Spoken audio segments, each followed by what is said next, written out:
Everybody else thinks about it. That's what. Board Member Dobbertin, here. Board Member Imes. Here. Board Member Kent's here. Board Member Justen. Here. And Board Member Andersen. Here, all right, please join us in the pledge of allegiance. I pledge allegiance to the flag of the United States of America and to the republic for which it stands, one nation, under God, indivisible, with liberty and justice for all. Okay. Meeting has been posted in all the normal and customary places.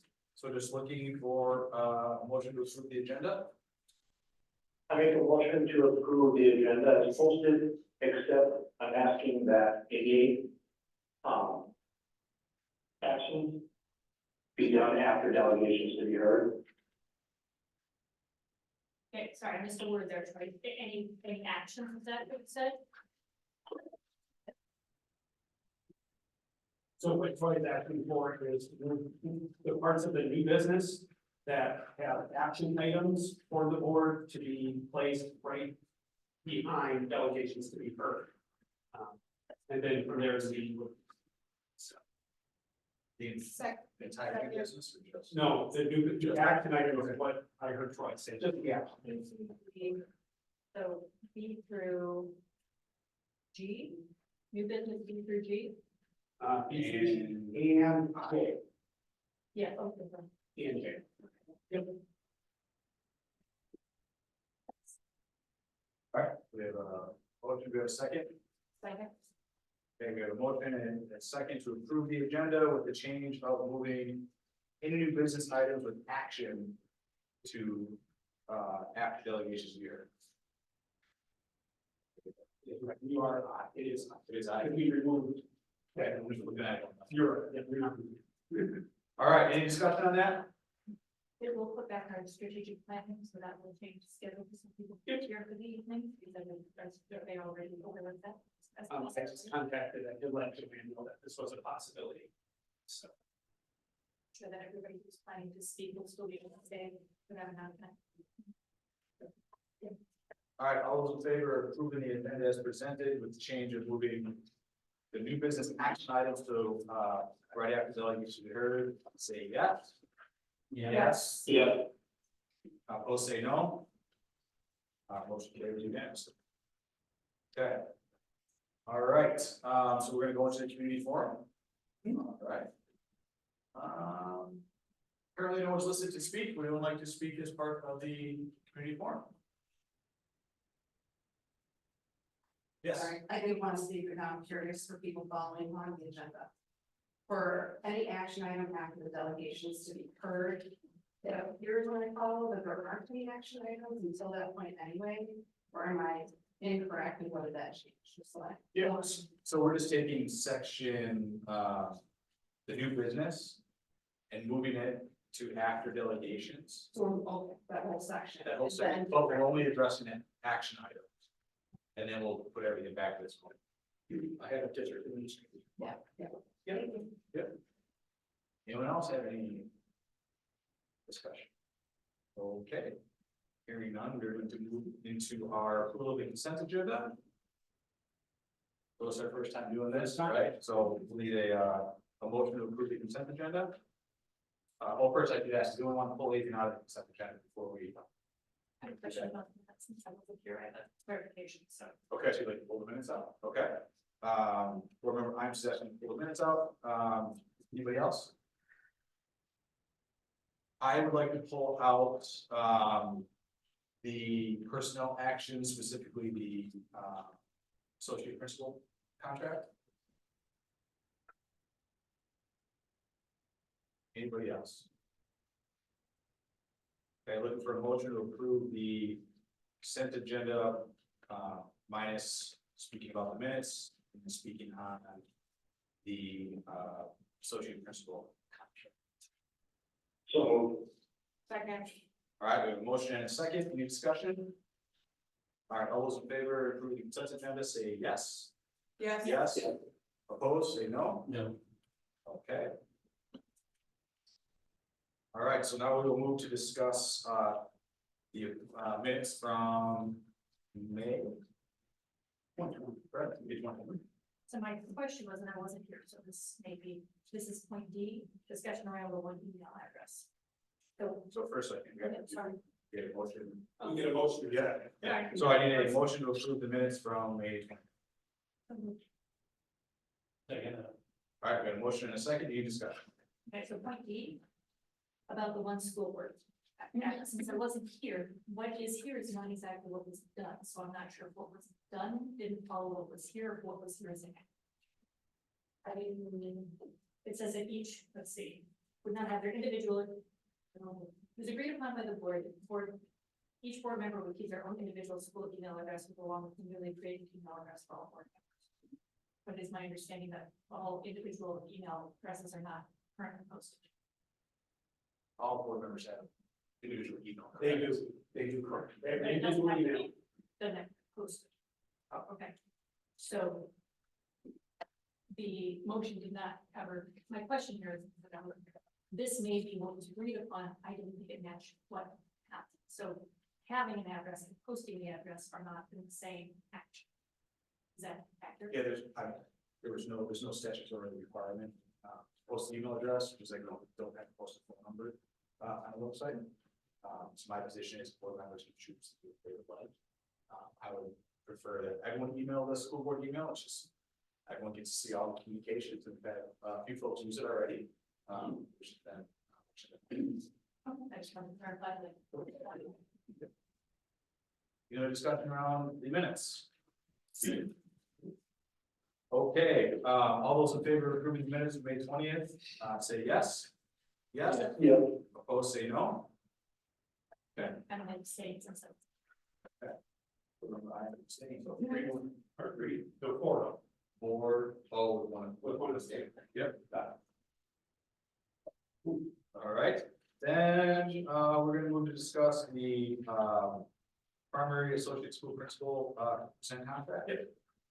All right, just looking for a motion on that. Motion to discuss the, Motion to approve. motion to approve the AP contract. Yeah, motion to approve an individual administrative contract for Brody as presented. So, Speak it slower. we have a motion and a second, any discussion? I asked to have this be pulled out, I was not part of the process for the associate principal anywhere whatsoever. Wanted to be clear, this is not about the candidate, this is not about, I am not for adding any more administration to our district. That's why I asked to pull it off. Second. I think Justin and I had conversations as well before we could hire about with that too as well, so I appreciate that. Yep. The conversation. Any other discussion around this? Okay, all those in favor of approving the primary school associate principal contract, say yes. yes. All opposed, say no. No. Motion carries 4-1. Okay. On to delegations to be heard. Yep. Okay. I do not see any delegations listing to speak. We want to speak at delegations to be heard. Okay, hearing none, we look forward to the adjusted agenda discussing new business action items. And the first new business action item is to final review of the employee handbook for the 24-25 school year. Yeah, so this is the second review. The first review was presented to the board back in May. And again, through that, it was gone through the policy and personnel committee. The board has had the opportunity to review it, and this is our last review. So looking for a motion to approve the presented changes to the 24-25 handbook as presented. Second. All right, we have a motion and a second to approve the 24-25 employee handbook. Any discussion? So I personally had one person reach out to me expressing concern over a change. So I was going to feedback that. All right, any further discussion? All right, all those in favor of approving the 24-25 employee handbook, say yes. Yes. All those opposed say no.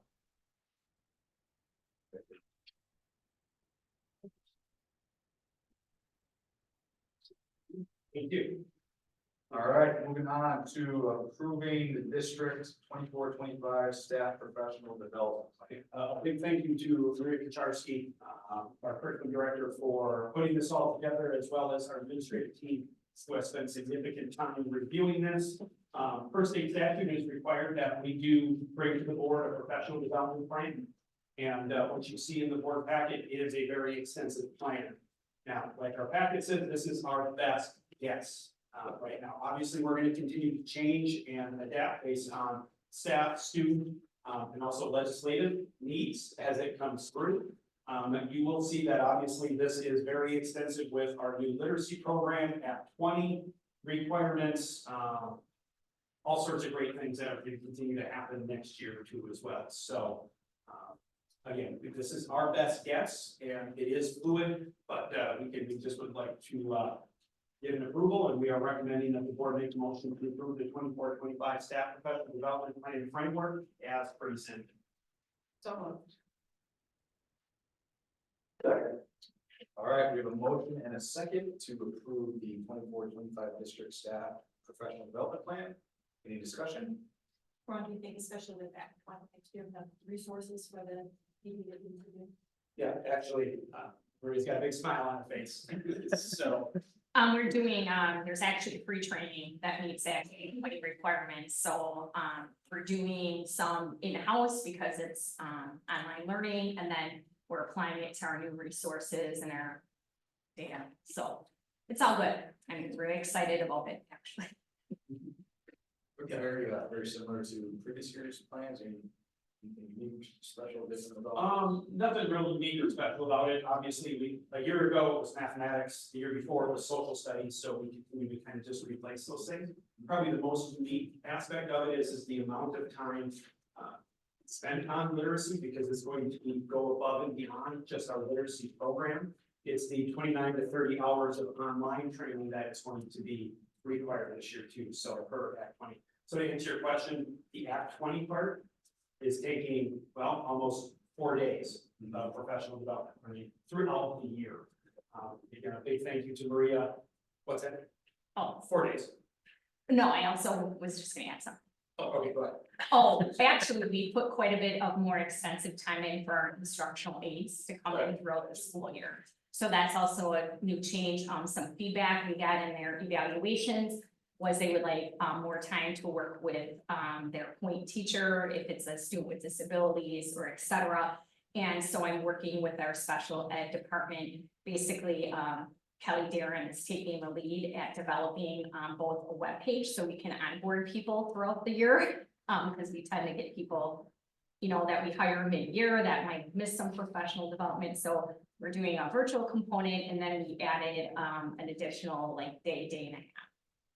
You answered my next question. What type of feedback do we get on it? We have some other process. Yes, I mean, we always do a good job of collecting back from Summer Academy in particular, where it really is most of the rest of the time throughout the year has been on our adoption, so it's less of that, it's more time kind of learning what we do when we have particular days.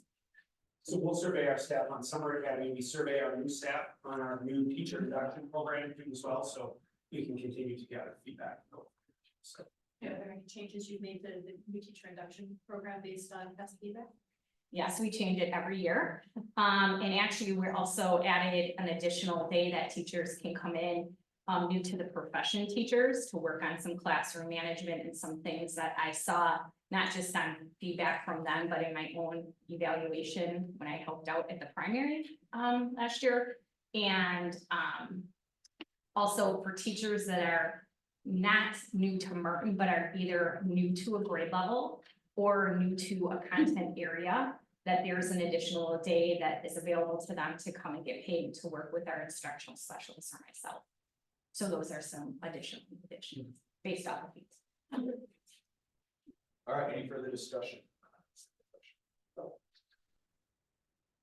right, so we have a looking to get a vote for approving the District 24-25 staff professional development plan. All in favor, say yes. Yes. Yeah. Both say no. Motion carries. Thank you, and thank you, Maria, and your team. All right, moving forward to approving the 24-25 teacher contracts. So it's that time of year, it's the board now formally approved the contracts that for the teachers that are going to be returning for next year. So the administration is looking for the board to approve the 24-25 contracts as presented. Motion to approve the 24-25 teacher contracts as presented. Second. We have a motion and a second to 24-25 teacher contracts as presented. Any discussion?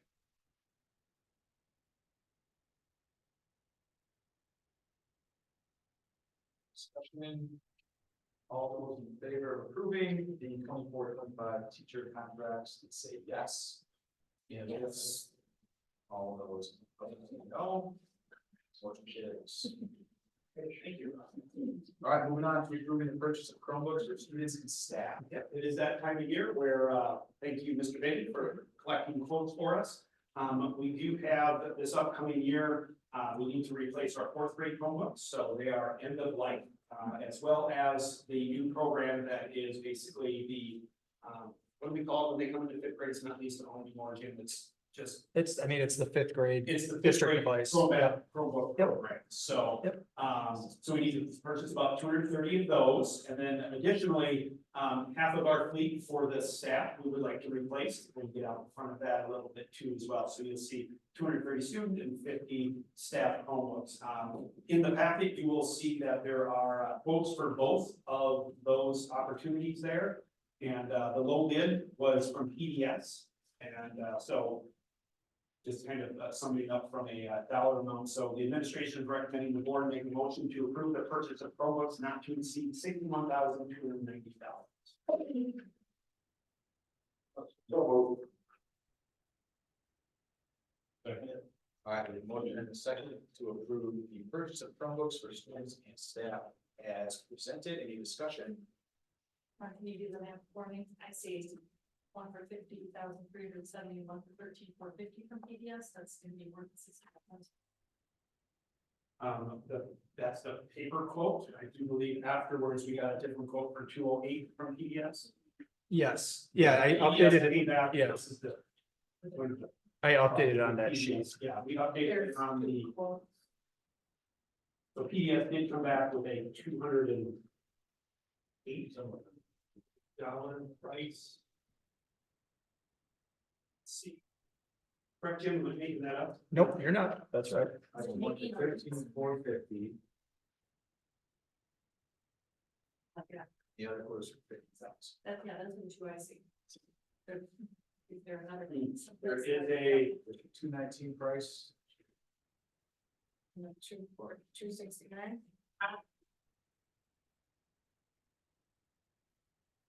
did I not update that quote? I saw the two quotes, 48 and It's a 13. medium of them, not- Gotta be the two banks there, PDS. But we're approving the dollar amount, You're approving a dollar. which is at the 208. Correct. So. The amount for the 208, it comes to 47,840 for, yes, for the, like, the student ones, the 208, the total for that is 47,840. And the other one for staff comes in at 13,450. Did you say PDS?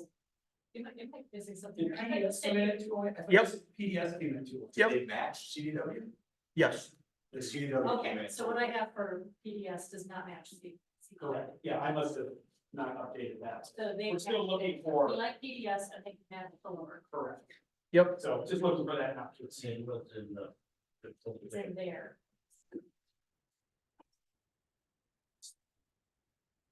That is like this. Okay, so explain to me the difference between staff Chromebooks and student Chromebooks and cost difference.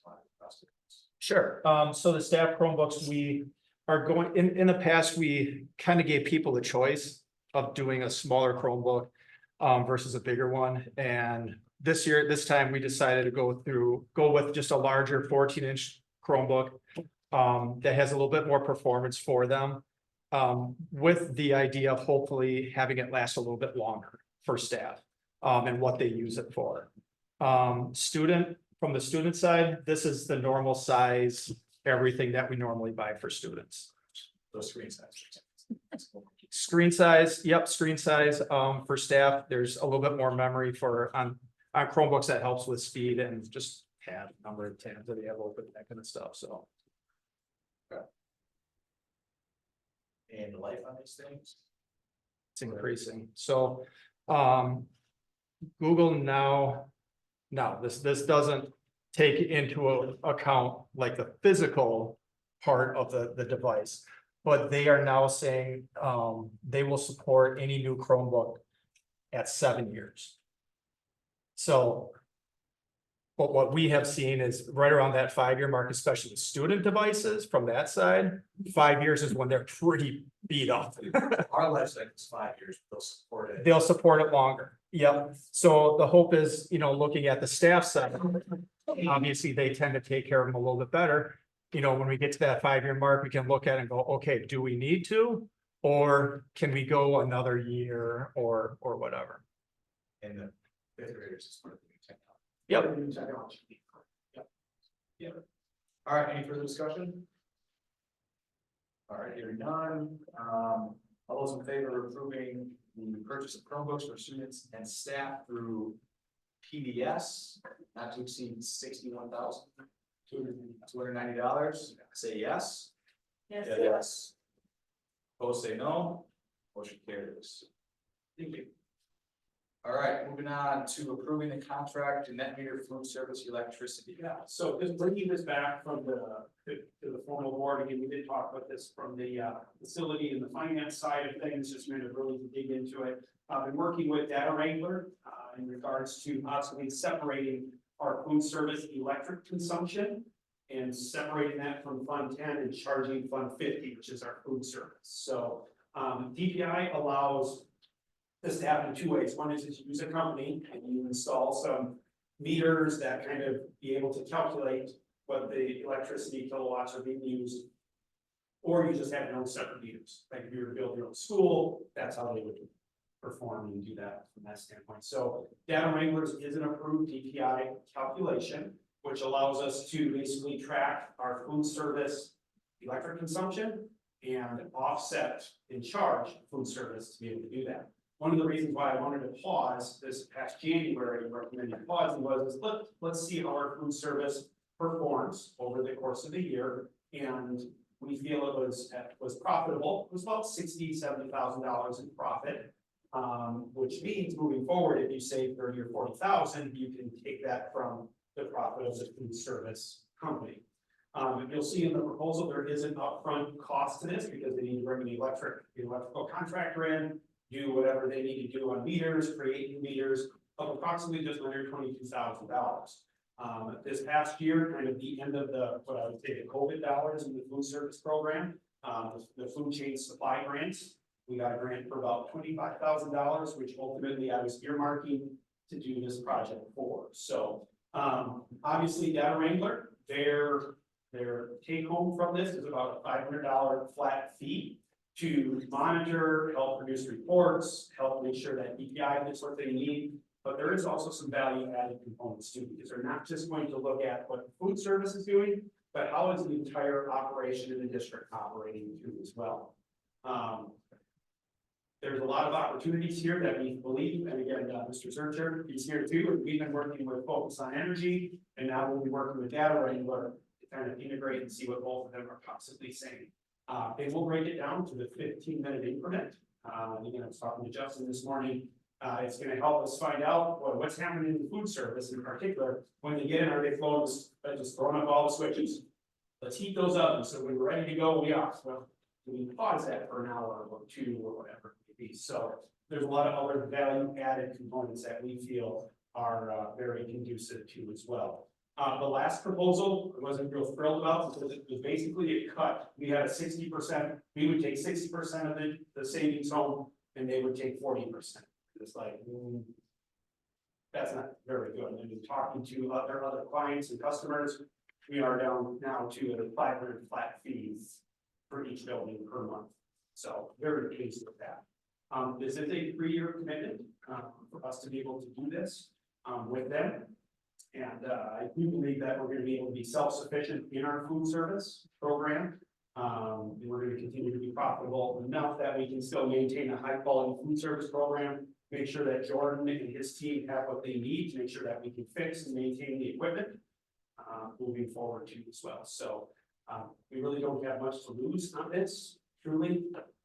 We see it as a spend a little money, that grant money, to save significant dollars out of fund. So. It's a lot. So ultimately, the administration would be recommending the board make a motion to approve the proposal from Data Wrangler as presented to net meter food service electricity. So moved. Second. All right, we have a motion and a second to approve the contract to net meter food service electricity. Any discussion?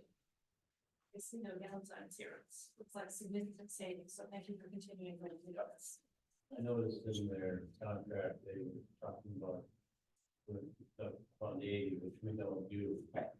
Correct. Another conversation that Justin and I had, you brought that up too.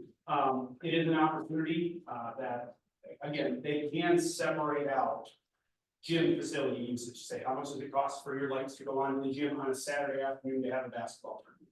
So what some other school districts have been doing, again, I'm not using that at this time because we don't even leverage anything into Fund 80 at this time. But larger school districts, they put that as part of their rental fee. So we charge $15 to $30. They may charge 50 to 60 because they can say, hey, we know that you're going to utilize this much electricity, which we feel should come out of our fund. So at this point, we're just really taking a look at food service, being able to do that. But again, the value added component is they're going to be able to tell us what happened on Saturday during the basketball tournament or whoever was renting it. Yeah, so we get monitoring of the entire school. You got it. That's what we're paying $500 a month. Correct. And some reporting.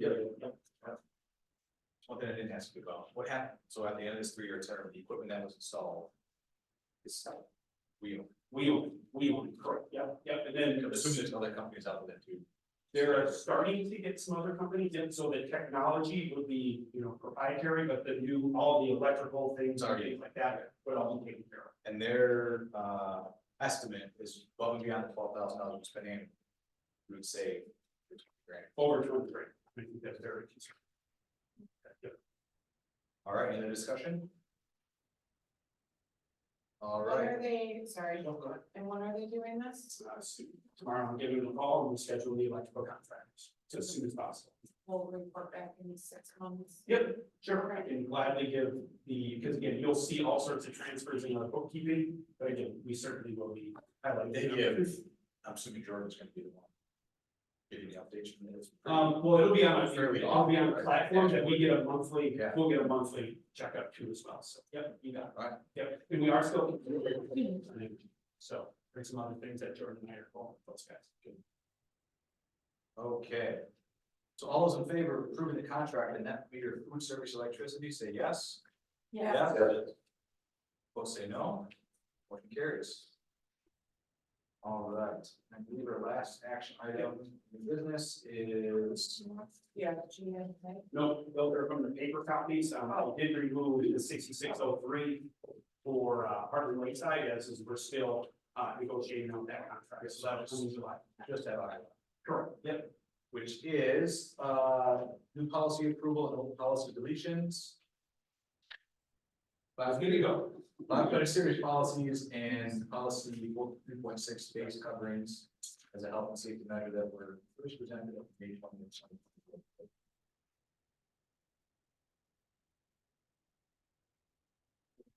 Okay, We're gonna need it. so I'm gonna read all the contracts. Ready, I'm reading all this. We need a volunteer. Okay. Here we go. Everybody ready? Hold on a second, so all right. Okay. So, Motion to delete policies 5003 and 5003E and replace with policy 526 personal records that has been recommended by the policy committee and providing to the full board for its consideration and action. All right, we have a motion and a second to approve the removal of policy 5003 and 5003E, replaced with policy 526. Any discussion? All those in favor, say yes. Yes. Opposed, say no. Carries. Motion to approve policy 526.1 employment references and verification, aiding and abetting of sexual abuse that has been recommended by the policy committee and provided to the full board for its consideration and action. We have a motion and a second. Any discussion? Right. All those in favor of approving policy 526.1 employment references and verification as presented, say yes. Yeah. Yes. Opposed, say no. Motion carries. Motion to approve policy 527 employee grievances that has been recommended by the policy committee and provided to the full board for its consideration and action. All right, we have a motion and a second to approve policy 527 employee grievances as presented. Any discussion? Okay, all those in favor, say yes. Yes. Yes. Opposed, say no. Motion carries. Motion to delete policy 5013 and replace with policy 528, employee student relations that has been recommended by the policy committee and provided to the full board for its consideration and action. We have a motion and a second to delete policy 5013 and replace with policy 528 student relations as presented. Any discussion? All those in favor say yes. Yes. Opposed, say no. Motion carries. Motion to delete policy 5017 and replace with policy 529, employee discipline that has been recommended by the policy committee and provided to the full board for its consideration and action. We have a motion and a second to delete policy 5017 and replace with policy 529 employee discipline as presented. Any discussion? All those in favor say yes. Yes. Opposed, say no. Motion carries. Motion to approve policy 531 family and medical leave act that has been recommended by the policy committee and provided to the full board for its consideration and action. We have a motion and a second to approve policy 531 family and medical leave act as presented. Any discussion? All those in favor say yes. Yes. Opposed, say no. Motion carries. Motion to approve policy 532 uniform service leave and other rights of service members that has been recommended by the policy committee and provided to the full board for its consideration and action. We have a motion and a second to approve policy 532 uniform service leave and other rights of service members as presented. Any discussion? All those in favor say yes. Yes. Opposed, say no. Motion carries. Motion to delete policies 5002 and 5002.2 and replace with policy 533 recruitment and hiring of employees that has been recommended by the policy committee and provided to the full board for its consideration and action. We have a motion and a second to delete policies 5002 and 5002.2 and replace with policy 533 recruitment and hiring of employees as presented. Any discussion? All those in favor say yes. Yes. Opposed, say no. Motion carries. Motion to approve policy 535 professional staff working remotely that has been recommended by the policy committee and provided to the full board for its consideration and action. We have a motion and a second to approve policy 535 professional staff working remotely telework as presented. Any discussion? All those in favor say yes. Yes. Yes. Opposed, say no. Motion carries. Motion to delete policy 5006 and replace with policy 537 professional development opportunities for professional staff that has been recommended by the policy committee and provided to the full board for its consideration and action. Motion and a second to approve policy 535 professional staff working. Motion to delete policy 5006 and replace the policy 537 professional development opportunities for professional staff as presented. Any discussion? All those in favor say yes. Yes. Opposed, say no. Motion carries.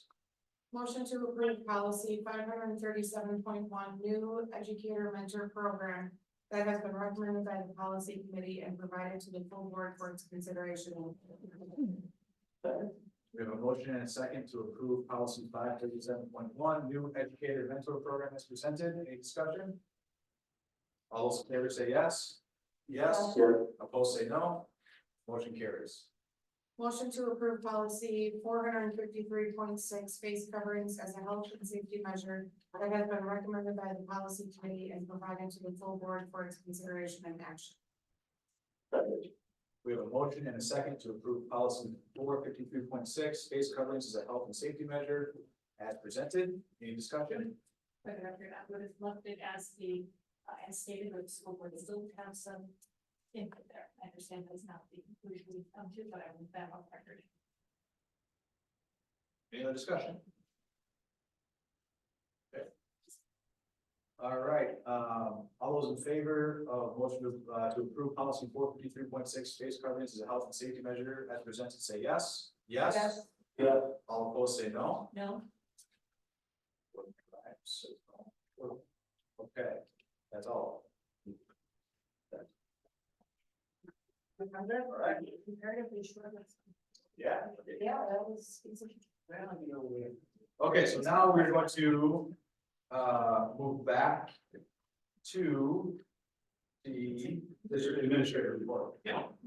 So, got the summer, hope our staff and students and families are enjoying that, but, the only report I have is just from open records, and the annual or monthly. We did have one formal open record request, it took Jim about 20 minutes to pull it, and, about 45 minutes for Jim and I to review for redactions and stuff like that. So, that's our open records report. It was requested by my. Correct. That's correct. Yep. That's all I have. Yeah, that's it. The donations are part of the consent agenda items. So, yep. So thank you for I should have acknowledged that during that motion. So thanks for being for there. But yeah, we'll use that. All right, on to committee reports. So, the first committee report is policy and personnel. Again, we had a first reading of our 700 policies. We're working our way through. So we have the 800s left, which is exciting. Again, you'll see those are more for the operations side of the piece of sports, which are support services. If you're Troy for reviewing those and spending some time there. If there's any feedback from the full board, obviously it'll be a first review coming up for those policies too as well.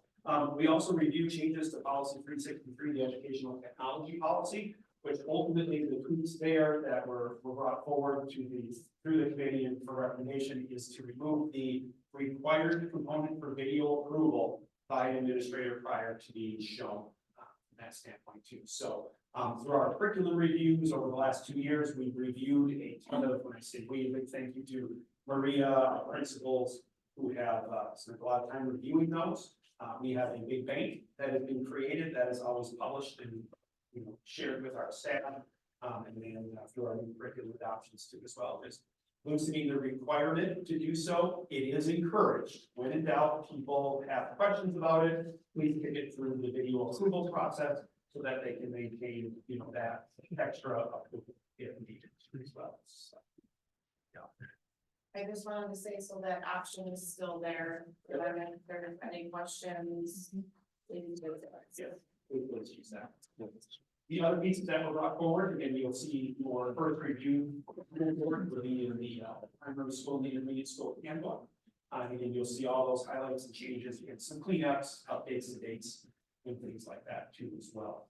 One of the pieces that we spent probably the most amount of time in that's really important for the board to understand is obviously been trying to keep everybody updated on the new non-discrimination policies that are going to be required by the federal government beginning August 1st. So our practice and our policies indicate that there is a first read from the committee level, and then it goes to a first reading with the full board, and then a final reading to the full board for a second and final reading at a different time. Our policy committee is recommending that we pause that policy moving forward, only for this policy, given Wednesday is when the first review of WASD's policy is going to be released, or they feel it's going to be released. From there is some other grievance procedures that are going to be put into place as well. I do have a formal meeting with WASD's legal team June 28th, because again, once it gets kicked out, it's going to get obviously scrutinized and talked about.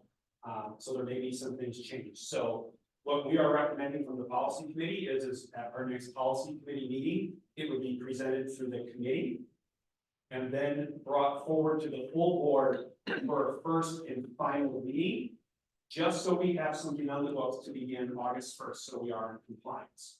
WASD obviously has been keeping us up to date and is recommending this approach unless you want to hold a special meeting, which we can, or they did say you could, pause your policy just for this unique circumstance, get it on the books, and then if further discussion, again, obviously some things are going to continue to be tweaked, and then you can work it through the proper channels that way too, if that's making sense. Who get them vote to suspend their policy? Vote to suspend your policy for what would be the non-discrimination 117 or 113, and then whatever other I haven't policy. seen what WASB's recommended. I have no idea what it's. So we have no idea how much we have to go. Correct. And it should be pretty boilerplate, like. Well, we thought so, and then there was some things that came out on Thursday that highlighted that there are going to be choices to be made. Hence the reason why I got on the WASD's calendar, June 28th or whatever, just to understand, okay, what do we need to consider as an administrative team? Because basically there's going to be different processes and procedures that you can choose from that meet the letter of the law. What the letter of the law is, we're still working through that too as well. So in a nutshell, the policy committee will be reviewing it on the July meeting whenever we have, and then ultimately brought forward for a final read just to get something on the books, unless the board does want to come together in late July. So once it's on the book, since we won't have a lot of time to consider it, is that something we can consider through the next year? Absolutely, absolutely, because just like the last time the non-discrimination policy was updated, there was a new update that came out about a month or two later after more legal eyes got on. Exactly. So just wanted to give everybody that update. And then after that, there's some other policies that will then need to be tweaked to be in compliance with 130. So at the July meeting, we would be on the agenda, Yep. to vote to suspend the policy for that particular item, for that. Procedural, yes. So what if we don't decide to that? I understand you do not have. What federal fund, again, what the consequences of, get back. Because it could be very controversial. They're active. Right. The reason it's taking so long is there's a lot of legal things There's a lot of legal things. being discussed, right? Correct, yeah. And this is for every public entity across the entire country outside the mountain. Yeah. I'll ask that question. What happens if we don't? But I'm just, my preference to be a discussion. Consider how. Yeah, we'll take a look, and again, I'll keep the entire board in the loop, but we can always come together for another meeting. We can meet before July 17th or after. Yeah. Sometime. It just needs to be officially approved by the board for federal guidelines by August 1st. There you go.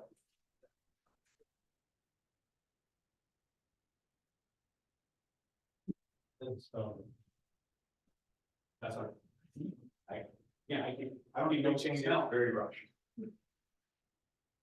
Absolutely. right? Absolutely, it is. It is. Everybody's in the same situation. Correct. So, Okay, so more to come on that. all right. Anything else on policy and personnel? No, they'll have it all. On the strategic planning committee?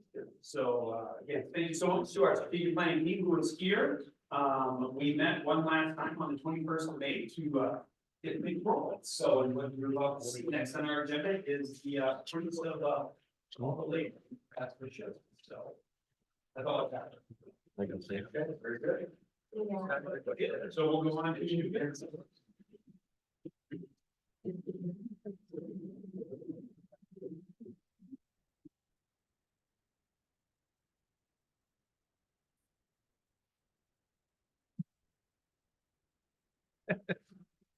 And thank you so much, team, for hanging out a little bit later than expected. We really appreciate that. All right. Can Troy still hear us? Troy, yeah. Oh, Yeah. I'm sorry.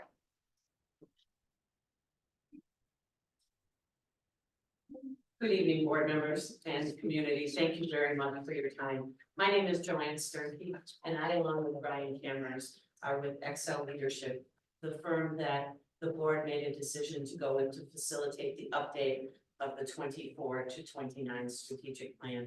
Joined here tonight by some terrific members of the Strategic Planning Committee, and I'm very grateful for your giving of your time tonight so that we can orient you to the updated plan. As some of you know, the school district undertook the creation of a strategic plan in 2018. And this was an update of that plan. And to that end, we worked very hard on a few things that we heard very clearly from the board in September of 23.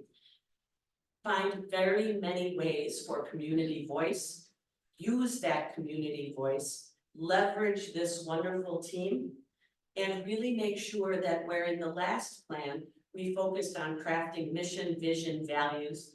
Now, keep that moving, but really look at accountability tools about accomplishing the plan.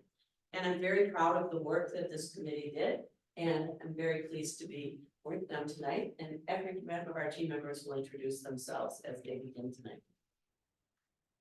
When you think about the why of a strategic plan, you think about the students that it serves.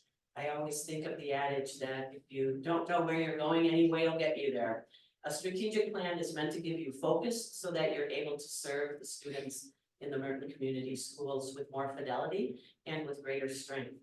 It's because of these students that this plan is being updated. It's done great work for the last 5 years, and now we want to leverage that and move it forward for the next 5. So this is the agenda we're gonna have, starting out, the role of the strategic planning committee. And Joanne and I have done this a number of times in our lives, and I just want to point out the tremendous effort by that committee. We work with a lot of different groups. These guys were very dedicated, and you can tell their commitment to it being presented here tonight. So we're gonna talk about that role of strategic planning committee. We're gonna go through the update process. Some of you that were on the board in, what was that, November, saw the process we went through. We held to that, and the results are tonight. As Joanne was saying, we got a lot of input from listening sessions and from surveys, and we distilled that down into key themes which guided us in the development of that strategic plan. Some of the things we didn't touch are things like the mission, vision, and values. Those are core principles. They didn't need to be touched. We didn't have to reground anything. So we worked on that, and the foundation in operational planning. Tonight, these individuals are going to talk about the 3 different pillars. We're going to look at some key performance indicators to be measured by to see if you're actually accomplishing the strategic plan. And also kind of look at examples of the implementation plan. As for next steps, if it's approved by the board, there's some work that's going to have to be done during the summer to flesh out the strategic plan into those work items that the administration is going to have to carry out. And of course, have we'll take questions at the end, and it'll be up to the board to vote on the acceptance or not acceptance of that strategic plan. At this time, I want to turn it over to Stacy to talk about the strategic planning committee. I'm Stacy Wright, strategic board. A strategic planning committee is comprised of 14 dedicated members and 2 exceptional leaders that have joined us this past year. We work collaboratively to gather and integrate input from staff, parents, and community. Under the professional guidance of our leaders, we met 9 times, and we got a lot of work done during those times. We engaged in both whole group and small group sessions, fostering an environment of vulnerability and openness. Throughout the process, we reviewed and analyze various materials, including meeting minutes, survey data, small group feedback charts, and plans of drafts of the plan. Documentation and video recordings of our meetings ensure transparency and accountability. Our collective efforts and effective leadership of our guides resulted in a comprehensive, well-considered, united plan that reflects the diverse perspectives of all stakeholders. This structured and inclusive approach enabled us to make significant progress, ultimately culminating in the creation of a high-quality strategic plan that we are presenting to you tonight.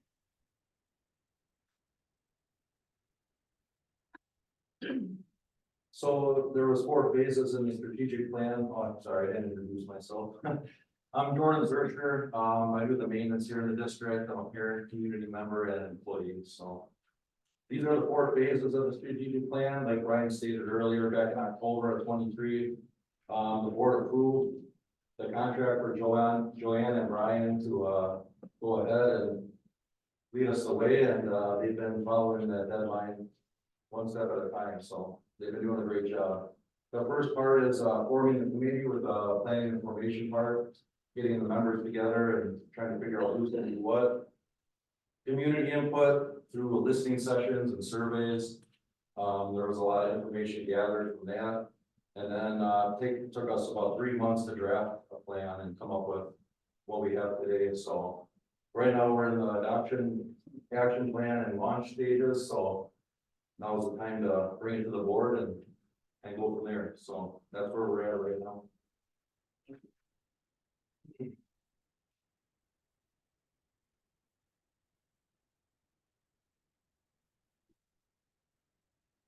I'm Melissa Musial. I am a parent as well as a community member. And while the strategic planning committee did have representation from all stakeholder groups, staff, community members, and parents, it was important to us, as well as a request of the board, to gather more community input. And that was achieved in 2 key ways. Both systematically as well as efficiently. The first approach was the listening sessions that occurred in December. 15 listening sessions were conducted with over 60 participants. Joanne and Brian were present at all of those sessions and were able to gather both detailed data as well as assimilate some of the key themes discussed during those sessions. After the listening sessions, we also deployed via an electronic survey that went out to parents, staff, as well as community members. Dr. Russ did a great job getting that out via his channels, as well as social media. I know the board members or committee members took it upon themselves to also disseminate that through neighborhood associations, as well as other social media channels. And we were able to receive over 300 responses, which validated the key themes that were heard in the listening sessions.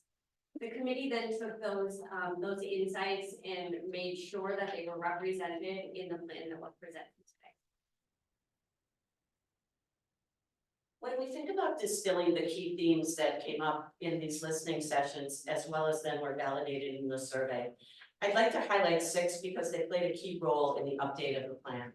Starting at the upper left side, there was a strong sense of pride in the academic focus that the Merton Community Schools has, and that didn't want to get lost. I would say that one area to work on that we really tried to focus on was this idea that all students achieve growth, that we're really looking at all populations and all segments, and you'll see that take place in the plan with a little bit more clarity. The second thing that was a strong part of the plan that was crafted in 2018 had to do with STEM as a vehicle for curiosity. And that was strongly validated as something that should be continued. Now we talk about STEAM, science, technology, engineering, arts, and math.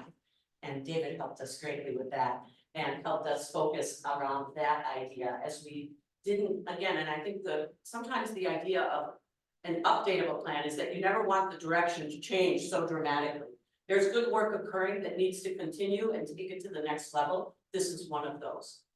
The next thing had to do with the concept that's in the values of the district and in the mission, which is the term personal growth. There was a strong sense of defining that and bringing clarity around that. And so you will hear the team talk about how we made an effort to define that as living the values that were identified as important, the 6 values in the district, and focusing on what can be done to instill those values in our students here. As we move on to the right side, those three tended to work with what were priorities for students. These were other priorities that I think were equally important that are represented in the work of the plan. One, there's great pride in the staff here. It was very, very evident. And people wanted staff to feel valued, both with compensation and benefits, but also in a work environment that is respectful and positive, and something that employees are then retained and want to stay here. The next thing down is family engagement. This is a wonderful problem to have in the parent focus groups that we did. There was a strong sense of wanting to play a role in their child's learning. And really, Maria, you do a great job of this, making sure that parents can be involved in the learning of their children and want to play a role so that they can be partners in that process. And then we also had partners on the committee, and there was that sense of how do we honor that the school isn't working in isolation? How can we really support the Merton community and be a part of that partnership? Mary Jane did a wonderful job of speaking to that on the committee, and she'll talk about that pillar as we move forward. There were many, I think there were 500, if not 1,000 comments, but these tended to be the ones that we really worked on to really distill and understand and then put into the plan itself as we move forward.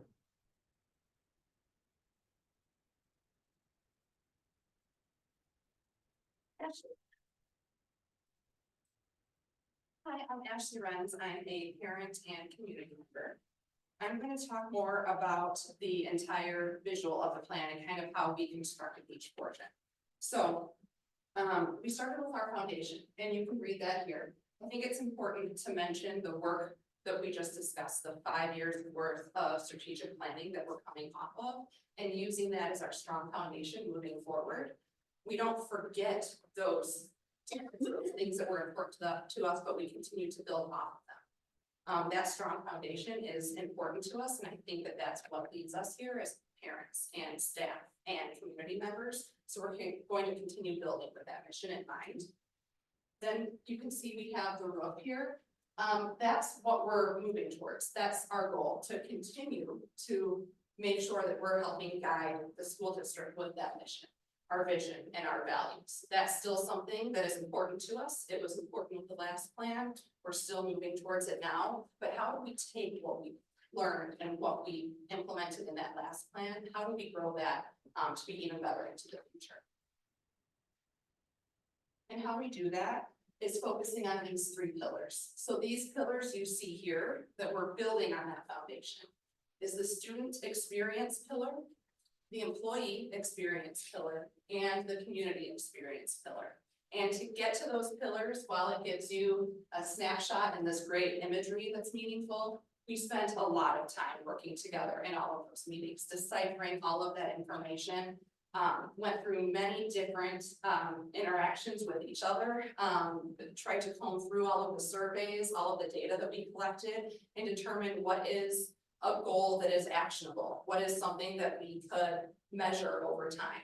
And so we got to the point where these are the 3 things that need continued work. The foundation, again, continues to be operational, things we determined we're going to continue to do or recommend that the district continue to do.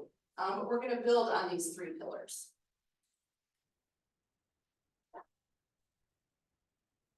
So now as we take a look, we think it's important to just review the mission, vision, and values, because these are the North Star.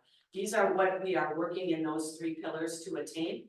You don't want to be changing these every 5 years. These are the constant that we're aiming toward in the work that the committee will do. So let's take a look at the mission. Let's go to Stacy. So our mission was validated in the work that we've been doing in the last 5 years, and also was validated in all of the feedback that we got. In the creation of the 2018 plan, much work was done to create this vision and this mission. The mission is to foster academic excellence while inspiring curiosity and personal growth. These 3 key parts are still key to us pursuing these: academic excellence, curiosity, and personal growth. Listening sessions confirmed all of this. As a team, we agreed that this mission was still valid and motivating. As such, it was not changed, and we're still working to You know that I'm Rebecca Imes. Nicole and I were the two school board members on the committee. I'm going to talk a little bit about the vision in action.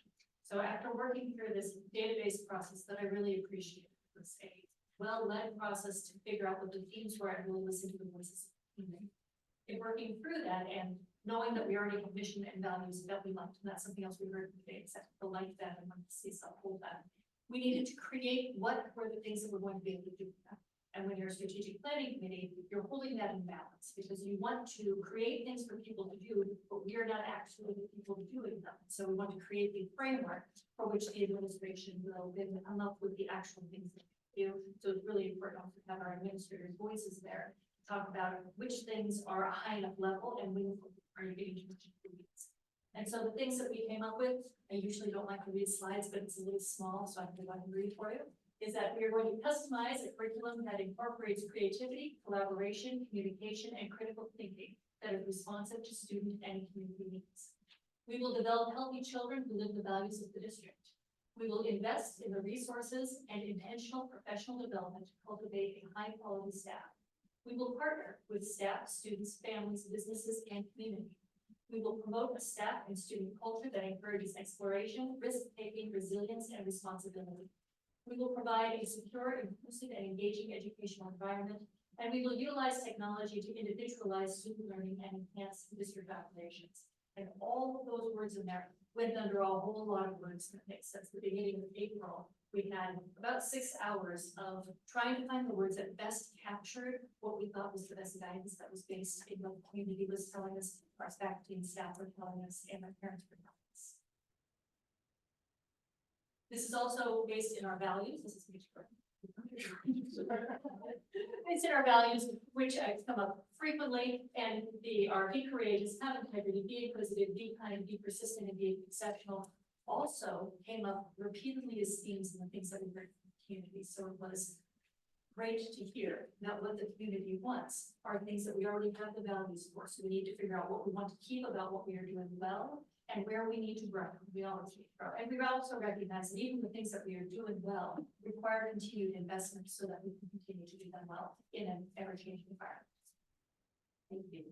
So the mission and vision and values are constant, and now we're going to focus in on the next part. Yes, so this framework really creates the foundation for the Merton Community School District's strategic plan going forward.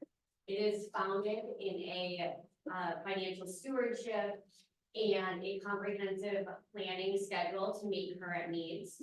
As we mentioned, the mission, vision, and values are unchanged. Those continue to be our North Star. So where we're going to focus is the inside of that house, or those 3 strategic pillars. Our goal for student experience is to inspire curiosity, personal growth, and academic excellence for all students. And as the presentation continues, we'll share with you some of the recommendations and some additional details as to how that can be achieved in the next 5 years. For the employee experience, the goal is to inspire and engage employees to live the mission, vision, and values of the district. And from a community experience pillar perspective, our focus and goal is to engage all community stakeholders in support of our mission, vision, and values. So while those seem very high level, I think as we dive into each of those pillars, you'll see how the details and the information that we gleaned from the survey work and from the listening sessions really bring these 3 key focus areas to life.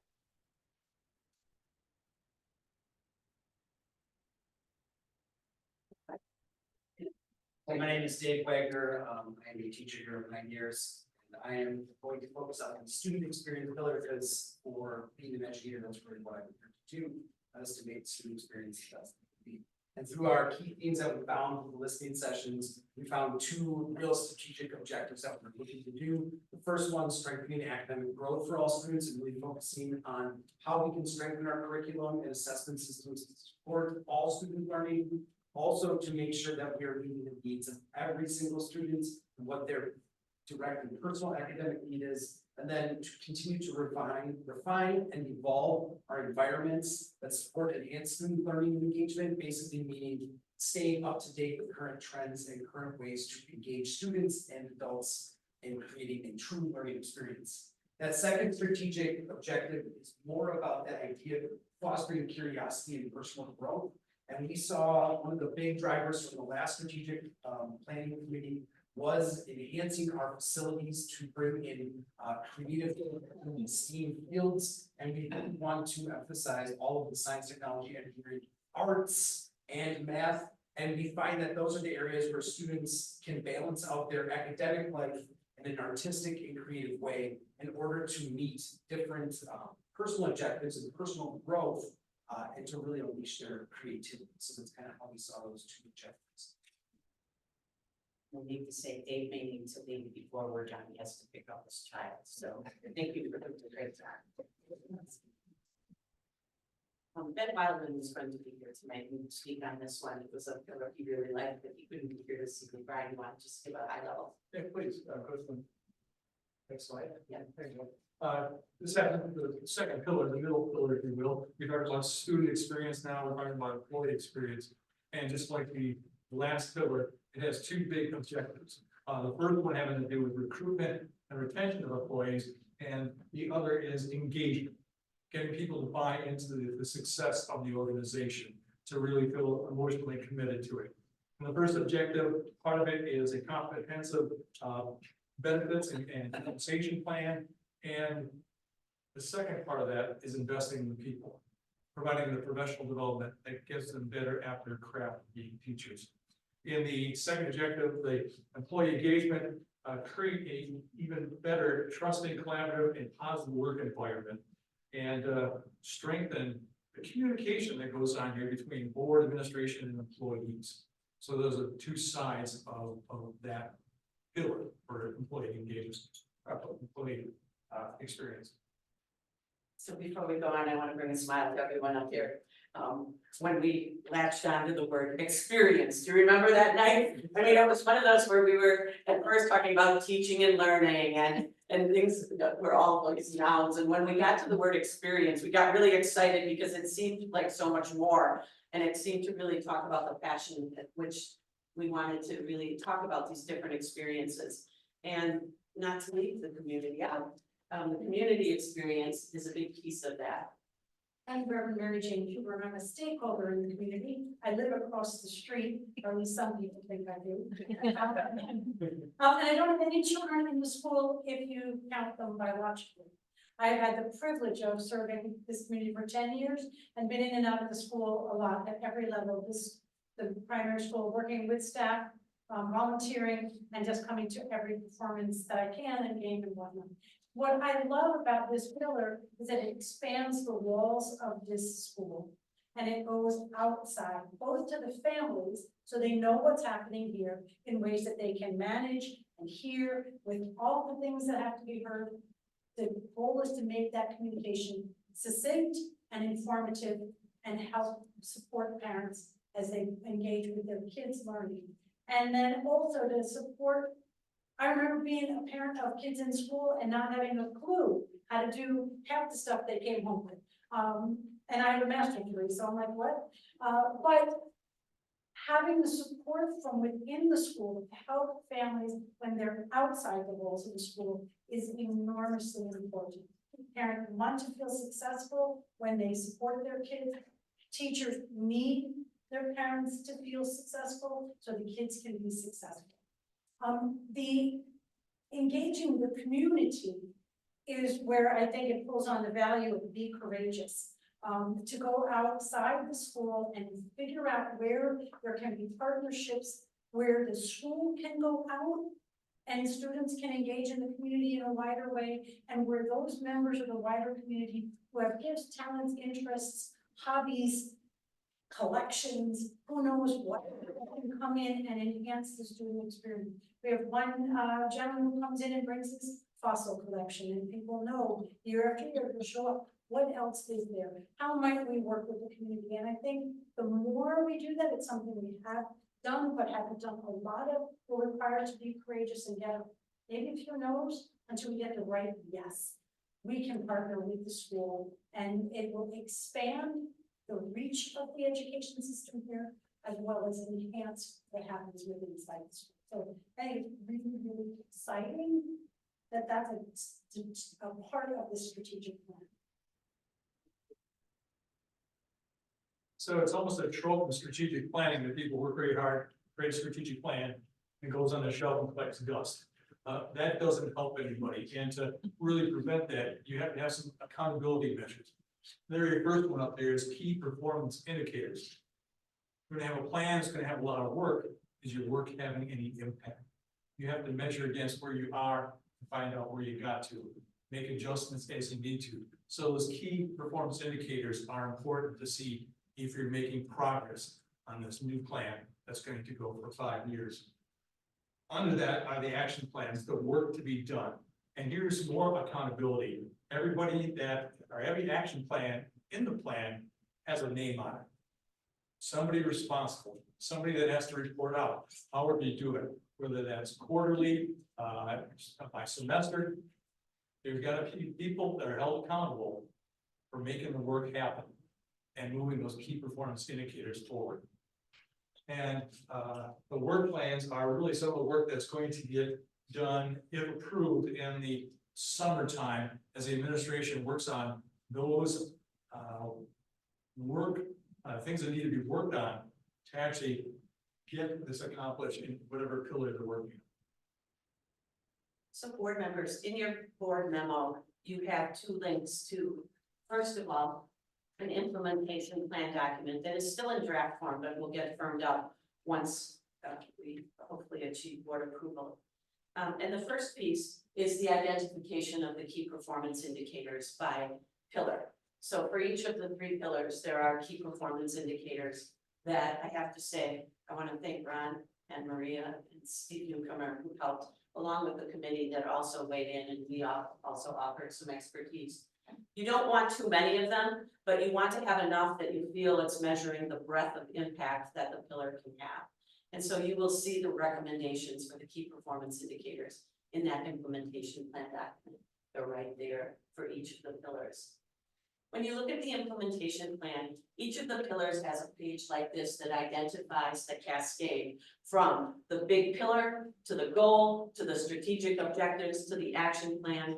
And then, and I think this is a big key difference from the last time. In the last plan in 2018, for all the right reasons, much time was spent on wordsmithing and crafting the mission, vision, and values. Now we really wanted to make sure that we were digging in on the implementation of those plans. And so you see, I think it's a 17-page template that the administration is working on now to show exactly what Brian talked about. How are we going to act on these different action plans so that you as a board and the community know, hey, this is the accountability tool. It won't just sit on a shelf. This is what the work is to be done. And it's very clearly delineated by year. These will need to be updated annually because the work will progress. So where the strength and support system, the action plan may stay the same, the big wording, every year, what's in the boxes would get updated to show that the work is continuing and growing upon itself.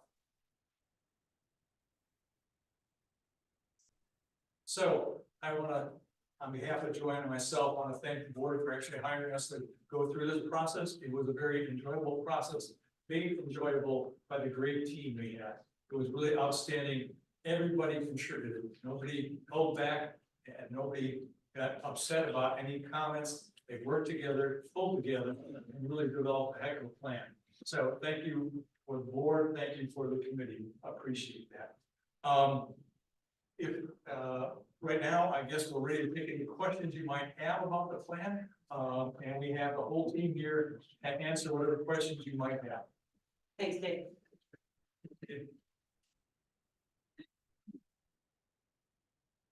This is the audience participation part. This is actually the board, yes, board, this is the board participation. This is the board. Fortunately, sorry.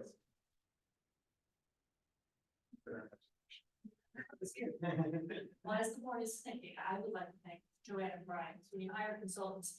You're always hoping that it's going to work out well, and that we would get a great proposal that we talked about, and when we're choosing them, we're investing. And so it was wonderful to see that invest in us. It was a well-organized, well-run process. As a facilitator, I love to be facilitated by great facilitators. And you did a great job of helping to focus us, but not putting your vision on us. And that was fantastic. I really appreciate that.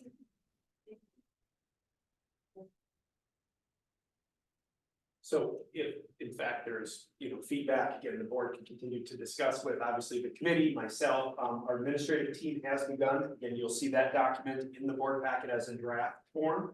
Ultimately, it would require, board approval for the plan, and then ultimately through our goal work, continuing to bring that forward from the administrative team in front of the board, updating them on the progress of how we are doing on not only the action step, but also the accountability factors. A lot of our accountability factors are going to be assessed from fall to spring, or at least that's the plan. Some of them are aggressive. I know when I was talking to Joanne, she's just like, "Do you really want 10%? Well, I think we can move the needle. I mean, because when we think about our staff, to increase 10% on trust, it could be 3 or 4 people. That's it. So how do we impact?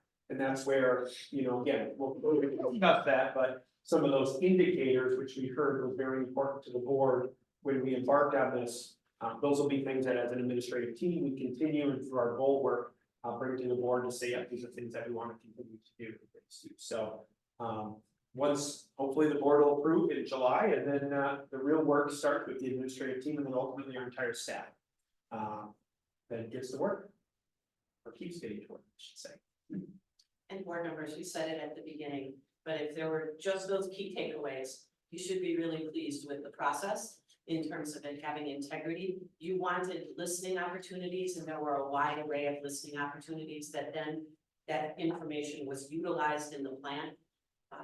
I know the last time board members, you had a much larger team of a strategic planning committee, but this team worked with such great passion and care. And ultimately, I think that what is clear to you is that the plan supports what was listened to, and also that there are accountability pieces that you can look to make certain that you are seeing the impact of the plan over the next 5 years. It's been a joy to work with this team and with the administration and with the board. Thank you very, very much. Thanks, everybody. Real quick, so Ron, this is what will be presented to us in July. No changes, this exact. Unless there are specific things that the board would like to either kick back to the committee for consideration, or The committee says this is the final, this is what you'd like to see. through 9 sessions, you got it. Yeah, thank you so much. Thank you so much. Brian, if you wanted to either touch base with me afterwards or talk to one of the committee members. Sorry about that. Thank you.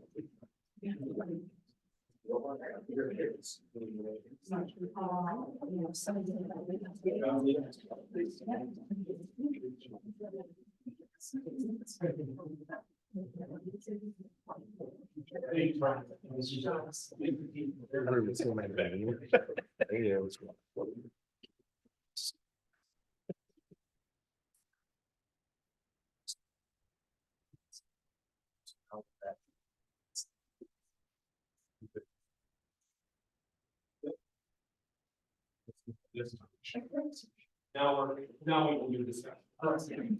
All right, thank you, everyone. Appreciate that very much. We're gonna move back to new business, 1A.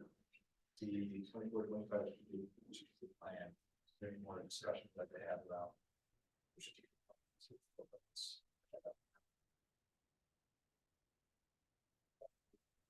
That. The whole team.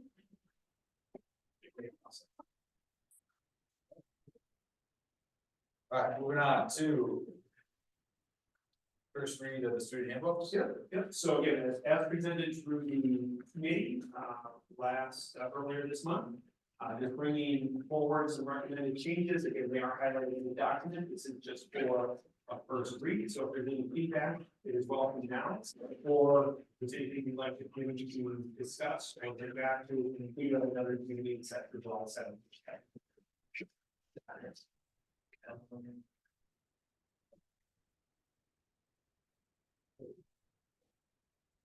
Sorry, that's all right.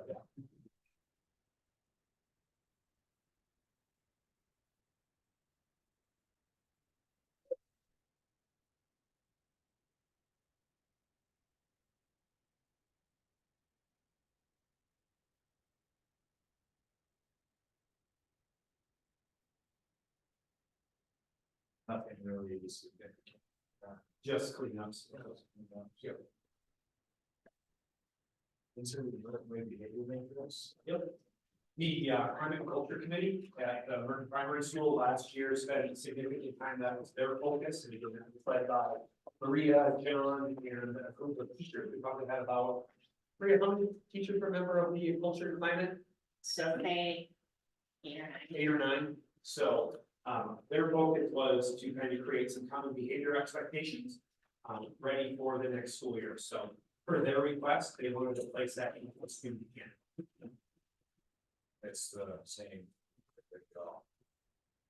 They've done some tweaks to it, again, some common areas and stuff like that. So, but again, that's in response. You got it. So, And then obviously we have to. Non-discrimination policy will be considered. you got it, correct. Yeah, so we're gonna prove. That's all that happened. We can re-adopt, we can, again, what we'll do is we'll get our, This is gonna come for the vote. it'll come for a vote next. No, in the first week. Well, the first, next one I'd say in July, so we'll have a. Well, we can approve the student handbook as we know it. In July, and then ultimately we will have to bring that addendums or changes forward for that. Actually, what we probably will do is reference 113, policy 113. Reference it in there, and then that way we don't believe. All right, any discussion? Okay, 1H. First draft review of the proposed 700 series policies. Policy 363. And non-discrimination policy, policy.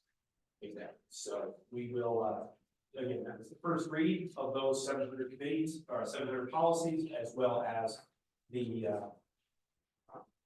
ed tech policy 363. So, okay. Discussion. I already sent an email, but it's 363 to run, just I would like to see if database created. And tap video in the classroom. Okay. That's my recommendation to policy committee, so that way the administrator can look and see what's being used in the classroom, so it's not. You know, you're following what I'm saying? don't say that again. So not necessarily an approval process, because we're recommending that approval process gets Optional, becomes optional. a way that they can still submit, they have to submit. So it's in the database, so we know what's being used. You can, I guess, check the linkage as necessary to see that. Okay, so you would like the policy committee to consider, Consider that. say, not for approval, but notifying. Basically, the administration just putting it into a form, It's a live document that they're. This is what we're using. Yeah. That way, you guys can go back and say, hey, yeah, that policy to be followed properly, or hey, there's some areas to be tweaked, there's some follow-up discussions. Got it. Before we have a situation. Got it, we'll take that back. We said an email me that. You did, okay, got it. So when you're doing the also figure out timelines, if somebody says, my students are getting this, I've got a different video, I've seen it all the way through, this is a good fit, and I'm gonna use it today, would they be allowed to use it if it wasn't already on the form? Because it's not required to be approved, can they use it and then add it to the form? I think I said in my email, it just said submitted prior to using. So that's in our database that this is something that was used. Okay, because that's correct, yeah, we have to be using this, in your example, Rebecca, found something last night, reviewed it. I go, for what Justin is saying is, then I go in and say, oh, I am watching said video today, teacher name, upload it, and I show. Would it need to be saying it today, because that's like a date. Or not today, let's just say If it's before you something show. you utilize it. Correct, not today, not like, I'm sorry, I insert that. Yeah, that way there's just. You know, we can review it. Make sure it's any HR policy. Okay. All right, event committee that they have reviewed the video. I mean, Yeah, that's what they're basically saying. I am more saying that we can know what's being used in the classroom, because maybe they have. Too many videos going. Well, all the second graders using the same stuff, maybe we should. Use that for a curriculum supplementation, it's just. Sure. Okay, understood, we can bring that back to the committee. Around that. Okay. I'm completely lost, but I believe that's it. I think that's it. Yep, so we got future meetings. Agenda items, July 22nd is our next scheduled open session. Yep. So I guess for July, if we could go back to, again, a comment, Justin, I think you made, and you kind of echoed it about, seems like maybe does the board want to set 2 meetings in July? One is the common date, which we have for approximately July 22nd. Did we want to set another date specifically for the official reading of what I'm deeming as policy 113? So when will the policy committee have the? July 17th, the policy committee is meeting on July 17th, Your meeting with Wasby, June 28th, June 28th.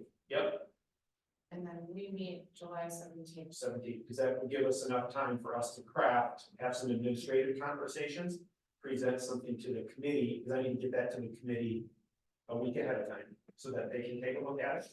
So, we would be right in line then with July 17th, July 22nd. Do we want to meet again as a board before August 1st to formally approve it, or do we want to suspend the policy? That's a takes for. Good. Another town from the 25th. Those interested, just attend. The policy, Would we make Absolutely. 17th just a? We can always do that. I mean, that's you could always attend, but again, We that's don't still- we don't We participate make in that. that first. then we would be suspending it because then it wouldn't go through policy. We're gonna suspend it. Well, it's up to the board if we want to suspend it. Well, potentially, that's our discussion. So We I have to think- suspend at some point, unless we're gonna have special session. So what I could possibly do is work with one of the reasons why we set July 17th for the policy committee meeting was there's more than just that policy that was going there. We have the 800s and some other things there too, so. So maybe I could work with the policy committee, and we could go a little bit earlier. If I have something from the WASB on the 28th, maybe we could look at, Nicole, I can work with you and Troy, and maybe getting something the week of July 10th, July 8th, that would be. Getting the committee together, so then on the 17th, maybe we could meet sometime either in the morning or mutually agreed upon time, if that works for some. Before that. Yeah. That or, I think, Dean, you prefer a Monday, right? I prefer Monday, but So like 15th. I think we'll accommodate. Very special. Very much. So is there a date though that the board, can we come together and let's just throw out the date of 17th? Throw it out, try. There could be a I phone can do this, conversation. I can do the 17th for the 30th. Yeah, 17. Good morning, Rebecca. I know it's on Troy's calendar already. Yeah, that's right. Second check. She can't write until- Okay, what time does summer gym start? 10. Okay, so we started at 8. So, and again, that would be, from what I understand is the only agenda item will be to do a first read on our new non-discrimination policies. So we're changing the original plan from 8:30 to 8 AM. That works with everybody. Works for me. Yep. Okay. Okay, so 8 o'clock. From your past experiences with Wasby and the state, do you think there's gonna be an update after the 28th, after you have this meeting? Yes. Yes, there will be, but at least it'll be presented to the committee as is. If there's other updates, we can bring it back on the 17th. Or no, then we can bring it back, for another review on the 17th too as well. Okay. Okay, Give us time to make a decision. on the 22nd. Yep. Then you will get with Troy on a couple of dates. Yep. Maybe July 10th, 8:30. Does that work for you? It works for me. I'm flexible for the most part. Okay, I will connect with Troy. And then Nicole, we could maybe keep with we'll have the official board meeting, we'll adjourn the board meeting and then maybe move into the rest of the policy committee. For the 17th, for the first read of those. So that'll be a long one. Maybe the 800 reads, So I'll see what I can, block it from 8 to 10. 8 to 10, yep. Because the July 10th policy committee would just be focusing around the non-discriminatory Okay. policy. Got it. Yeah, so in summary, July 17th, 8 o'clock, first reading Yep, first reading of our non-discrimination policy. July 22nd, then would be the final read. July 10th for the full board, July 10th for that week of July 8th, I'll try to connect with Nicole and Troy to get the first reading through the committee. That way we wouldn't need to suspend any policy or any policy committee. Just notify us. Yeah, I will. So, thank you for that. I may not be here in August 19th. We don't to attend, but we could be finding out. Would like to talk about that August 19th date. In September 10th, I will not. August, I don't know yet, so. Okay, the later the better in August. I had a conversation with PMA today, which is one of our financial advisors. They operate Fund 46 basically for us, help with that. I've been working with PMA and their school finance team to talk about basically our tax levy. I know it's a really sensitive topic. And in talking to them today, August 15th is when the municipalities officially need to give all of their new net construction dollars that are in their community uploaded to the state. And in working with PMA, they also will have some updated state equalization aid numbers for us. While at the same time being able to help kind of craft some messaging around not only the new construction dollars that are going into the district, but also the school property tax credit, or the school lottery property tax credit. Again, what I'm trying to do is ahead of the annual meeting, start to kind of build the capacity and the knowledge base about our tax levy and why it's going up, where some of the burden gets shifted to, and trying to just continue to educate not only our board, but our community. If we have something a little bit later in August, I'd be able to put in a formal agenda item and just do a tax levy update for everybody.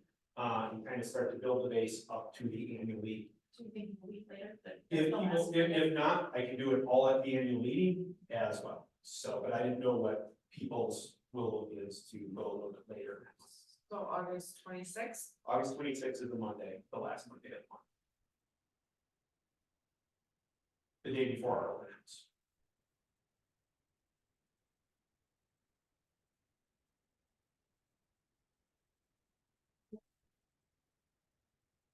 Don't forget, okay, so just something to think about, we can confirm that next month too as well. And the community, you said you have a. That's the annual meeting and we can't move that. Right. So September 7th meeting is a Tuesday. Tuesday, correct, yep, that's set a year. So, August 26th, if possible, that would be ideal. It gives enough time, gives you more time to. Gives me a little bit more time to put some more communications together to get in front of the board and our community about what our anticipated tax studies. And you'll touch base with Troy. Yeah, I'll touch base with Troy. All right, just looking for a motion to adjourn. So moved. Okay. One in a second. Discussion. All in favor, say yes. Yeah. Yes. All opposed, say no. Motion carries. Thank you, everybody.